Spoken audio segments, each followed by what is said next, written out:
तो दोस्तों नमस्कार, मैं हूं अनिल और रेसलिंग सुपर धमाल में आपका स्वागत है। तो दोस्तों फॉर्मर WWE सुपरस्टार पेज, जब ये WWE में काम करती थी तो पेज के नाम से काम करती थी और अब सराया के नाम से AEW में काम कर रही हैं। इनसे सभी जो है फैंस परिचित होंगे और बहुत ही बड़ा नाम इन्होंने कमाया था WWE में रहते हुए, और पिछले कुछ सालों से वो AEW में सराया के नाम से काम कर रही हैं। सराया ने रेसलमेनिया 34 के बाद रॉ में रिटायरमेंट का ऐलान किया था और इसके बाद से वो काफी सालों तक एक्शन से दूर भी रही। और दोस्तों वहीं आपको बता दें कि 2022 में AEW में कदम रखते हुए उन्होंने रिंग में वापसी करी। हालांकि अब उन्होंने फैंस को एक बुरी खबर दी है। जी हां दोस्तों, आज की इस वीडियो में हम इस चीज को कवर करने वाले हैं, लेटेस्ट अपडेट है, और साथ के साथ जॉन सीना और कोडी रोड्स के सेगमेंट में जो है रॉक के नाम का जिक्र क्यों नहीं किया गया, इस पर भी अब सवाल खड़े हो रहे हैं। और साथ के साथ इस स्मैकडाउन में जो रोमन पंक और रॉलिंस का कन्फ्रंटेशन होने वाला है उसके बारे में भी बात करेंगे। लेकिन सबसे पहले अगर आप चैनल पर नए हैं, सब्सक्राइब करने के बाद ऑल पर क्लिक करें, क्योंकि फ्री है और यहाँ आपको हर प्रकार की रेसलिंग जगत से जुड़ी हुई तमाम जानकारी मिलती है। तो दोस्तों सबसे पहले बात करते हैं हम पेज उर्फ सराया के बारे में। स्पोर्ट्स इलस्ट्रेटेड को हाल ही में सराया ने एक इंटरव्यू दिया। इसी बीच उन्होंने फैंस को एक बड़ा झटका दिया और बताया कि उनका रेसलिंग करियर अब आखिरी पड़ाव पर है, वो जल्दी ही रिटायरमेंट ले सकती है। दोस्तों सराया ने हैरान करने वाले बयान देते हुए कहा, मैं लोगों को लगातार मुझे हराने का मौका दे रही हूँ। मैं हार की स्ट्रीक पर थी, मैं सिर्फ उन्हें बेहतर दिखाना चाहती थी। मैं हर किसी का कद बढ़ाना चाहती हूँ। मैं हमेशा ही रेसलिंग नहीं करूंगी। मैं इसके अंत पर हूँ। ये जल्द होगा, यानी कि रिटायरमेंट जल्द होगा। मैं वहां जाकर ये नहीं बोल सकती कि मुझे टॉप पर रहने की जरूरत है। दोस्तों वहीं आपको बता दें कि स्पोर्ट्स इलस्ट्रेटेड से ही बातचीत के दौरान फॉर्मर WWE सुपरस्टार पेज और अब सराया ने बताया है कि उन्हें एक ब्रेक की जरूरत थी। इसी वजह से वो AEW से इतने महीनों से गायब हैं। इसी बीच उन्होंने वापसी के प्लान के बारे में भी बताया, जो अब शायद कैंसिल हो गया है। उन्होंने कहा कि वो वापसी पर अपने साथी हार्ली कैमरन के खिलाफ जाकर उन्हें आगे लाना चाहती थी, लेकिन शायद अब ये प्लान में नहीं है। उन्होंने आगे कहा, मुझे एक ब्रेक की जरूरत थी। मैंने सोचा था कि मैं बाद में वापसी करूंगी और हम एक स्टोरी कर सकेंगे जहां मैं उन्हें, यानी कि हार्ली कैमरन उनको आगे बढ़ने से रोकने की कोशिश करूंगी। इसके बाद वो मुझे पिन करके जीत सकती थी। मेरे मन में ये आइडिया था। मुझे नहीं लगता कि अब हम ये करने वाले हैं। सबसे अच्छी चीज मैं ये कर सकती हूँ कि मैं एक कदम पीछे ले लूं। तो दोस्तों ये है बयान पेज का। क्या है आपकी राय, अपनी राय कमेंट बॉक्स में जरूर दें। अब हम बढ़ेंगे अगली स्टोरी की तरफ जो जुड़ी है जॉन सीना से। तो दोस्तों आपको बता दें कि रॉ के लेटेस्ट एपिसोड में जॉन सीना ने अपने हील टर्न को लेकर बात की। कोडी रोड्स भी रिंग में नजर आए। जॉन सीना द्वारा दिया गया प्रोमो जो है सोशल मीडिया पर छा चुका है। कई लोगों ने इसकी तारीफ की है और जॉन सीना ने फैंस की जमकर बेइज्जती भी की। एक बात थोड़ा चौंकाने वाली रही कि पूरे ही सेगमेंट में द रॉक का नाम कहीं पर भी नहीं आया। ये सवाल रेसलिंग वर्ल्ड में चर्चा का विषय बना हुआ है। अब एक रिपोर्ट में इसे लेकर बड़ी जानकारी सामने आ रही है। दोस्तों एलिमिनेशन चेंबर 2025 में जॉन सीना ने 21 सालों के बाद हील टर्न लिया। द रॉक के इशारे पर उन्होंने ये काम करके दिखाया।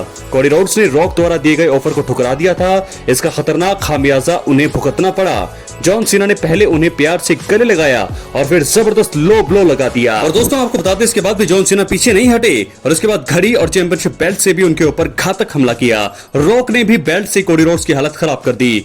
रॉ में जॉन सीना ने अपनी हील टर्न लेने की वजह तो बताई, उन्होंने इसके लिए फैंस को दोषी भी ठहराया। उनकी बातें सुनकर कई लोगों का दिल टूट चुका।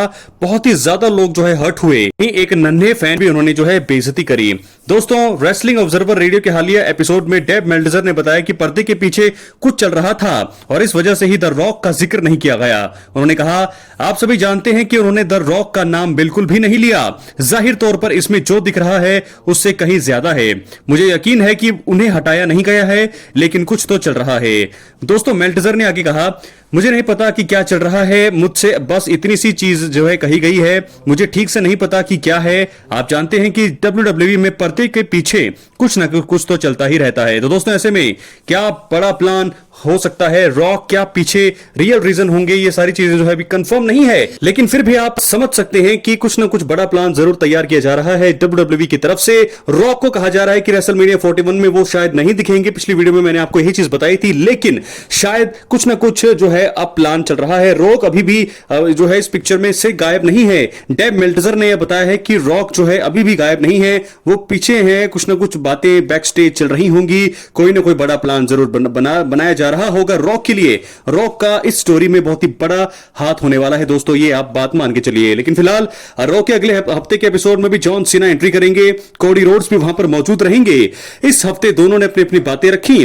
अगली बार हो सकता है कि तगड़ा ब्रॉल हो जाए, कोई भी संभावना आगे जाकर बन सकती है, और हो सकता है कि द रॉक ही अचानक इनके सेगमेंट में एंट्री कर लें। यह मैं आपको बता दूं, यह चीज सबसे ज्यादा ऑब्वियस नजर आ रही है मुझे तो, क्योंकि रॉक एंट्री कर सकते हैं इनके ब्रॉल के बीच में। जॉन सीना और कोडी रोड्स आपस में एक दूसरे को अटैक कर रहे होंगे और पीछे से आकर के रॉक जो है कोडी पर अटैक कर सकते हैं। यह चीज हो सकती है और इस प्रकार जो है रॉक के एपिसोड का अंत हो सकता है। अपनी राय कमेंट बॉक्स में जरूर दे। अब हम बढ़ेंगे अगली स्टोरी की तरफ जो जुड़ी है रेसलमेनिया 41 के एक और महामुकाबले से। रोमन रेंस, सेथ रॉलिंस और सीएम पंक की भी अब कर लेते हैं बात। तो दोस्तों आप सबसे पहले बता दें कि स्मैकडाउन के अगले एपिसोड के लिए फैंस बहुत ही ज्यादा एक्साइटेड नजर आ रही हैं, क्योंकि इस शो में रोमन रेंस की वापसी होगी और इसके साथ ही सीएम पंक और सेथ रॉलिंस भी नजर आएंगे। तीनों का एक सेगमेंट देखने को मिल सकता है। रेसलमेनिया में फैंस उनके बीच ट्रिपल थ्रेट मुकाबले की उम्मीद भी लगा रहे हैं। कुछ कारणों से ऐसा लगता है कि स्मैकडाउन के अगले शो द्वारा इसे ऑफिशियल भी कर दिया जाना चाहिए। इसलिए इस वीडियो में हम 3 कारणों के बारे में बात करेंगे कि क्यों Roman Reigns versus CM Punk versus Seth Rollins match SmackDown के अगले एपिसोड द्वारा रेसलमेनिया 41 में बुक हो जाना चाहिए। इसलिए वीडियो के अंत तक बने रहें। चैनल पर नए हैं सब्सक्राइब करने के बाद ऑल पर क्लिक तो जरूर करें। सबसे पहला कारण, रेसलमेनिया 41 के लिए काफी हफ्तों से कोई मैच ऑफिशियल नहीं हुआ है, इसलिए यह होना चाहिए। जी हां दोस्तों, WWE ने रेसलमेनिया 41 के लिए अब तक 4 मैच बुक किए हैं। एलिमिनेशन चेंबर के बाद हुए रॉ द्वारा ही इन सभी मैचों पर ऑफिशियल तौर पर मुहर लगी है। इस इवेंट को हुए कुछ काफी समय हो रहा है और WWE में अलग अलग स्टोरी चल रही है। इन सभी चीजों के बाद भी WWE ने अब तक इतने समय से कोई भी अन्य मुकाबला बुक नहीं किया है। स्मैकडाउन के अगले एपिसोड में रोमन रेंस, पंक और रॉलिंस तीनों मौजूद रहेंगे और रेसलमेनिया में काफी समय से मैच बुक नहीं करने वाली बात ध्यान रखकर WWE आखिर तीनों कट्टर दुश्मनों के बीच ट्रिपल थ्रेट मुकाबले का ऐलान कर सकती है। ऐसा करके WWE शो के लिए पहले नॉन टाइटल मुकाबले को ऑफिशियल कर सकता है। अभी रेसलमेनिया का कार्ड एकदम जबरदस्त लग रहा है और WWE इसमें अब रोमन के मैच को स्मैकडाउन द्वारा जोड़कर 4 चांद लगा सकता है। तो दोस्तों अब हम बात करेंगे अगले कारण की। तो अगला कारण है कि रेसलमेनिया 41 से पहले बिल्डअप बनाने के लिए अब 1 ही महीना बचा हुआ है। दोस्तों रेसलमेनिया 41 के आयोजन में अब 1 महीने से भी कम का समय बचा है। इसका अर्थ यह है कि कुछ हफ्तों बाद आखिरकार ग्रैंड स्टेज पर तगड़े मुकाबले फैंस को देखने को मिलेंगे। WWE को इसके पहले रोमन रेंस, सेथ रॉलिंस और सीएम पंक के बीच स्टोरी को बिल्ड करना है। तीनों को लेकर अभी काफी हाइप बनी हुई है, लेकिन स्टोरी को बिल्ड करने के लिए मैच का ऑफिशियल होना तो जरूरी ही है। रेसलमेनिया अब 1 महीने से कम समय है और इसी बात का ध्यान रखते हुए WWE को रोमन रेंस, सेथ रॉलिंस और सीएम पंक के बीच ट्रिपल थ्रेट मुकाबला ऑफिशियल कर देना चाहिए। स्मैकडाउन का अगला एपिसोड काफी ज्यादा करीब है और यहां से मैच बुक करके WWE आने वाले हफ्तों में एक सही दिशा में स्टोरी को लेकर जा सकेगा और इसी के चलते स्मैकडाउन के अगले शो में WWE को यह मौका नहीं गंवाना चाहिए। बात करेंगे तीसरे और आखिरी कारण का। दोस्तों WWE superstar Roman Reigns, CM Punk और सेथ रॉलिंस की स्टोरी की हाइप अभी सबसे ज्यादा है। जी हां, आपको बता दें कि WWE में इस समय रोमन रेंस, सीएम पंक और सेथ रॉलिंस की स्टोरी लाइन को लेकर सबसे ज्यादा हाइप बनी हुई है। तीनों ही एक दूसरे के बड़े दुश्मन है और वो फैंस के बीच उनके संभावित मैच को लेकर अलग अलग तरह से बातें भी कर रही हैं। WWE को इस हाइप का फायदा उठाना चाहिए और उनके बीच अब मुकाबले को ऑफिशियल कर देना चाहिए। अगले 2 स्मैकडाउन के एपिसोड के लिए ही रोमन रेंस की अपीयरेंस ऑफिशियल है और इसी के चलते असली ट्राइबल चीफ के रहते मैच का बुक करने का ये एक सही समय रहेगा। रोमन अगर 1-2 हफ्ते के लिए बाद जो है ब्रेक पर जाते हैं तो और उस बीच मैच ऑफिशियल होता है तो फैंस का उत्साह उस लेवल पर नहीं रहेगा। इसी के चलते जो है स्मैकडाउन के अगले एपिसोड में ही WWE को यह मौका देखते हुए तीनों के बीच रेसलमेनिया के लिए ट्रिपल थ्रेट मुकाबला बुक कर देना चाहिए। अपनी राय कमेंट बॉक्स में जरूर दें। चैनल पर नए हैं सब्सक्राइब करने के बाद ऑल पर क्लिक करें। दोस्तों क्या है आपकी राय, जरूर दें। बहुत बहुत धन्यवाद।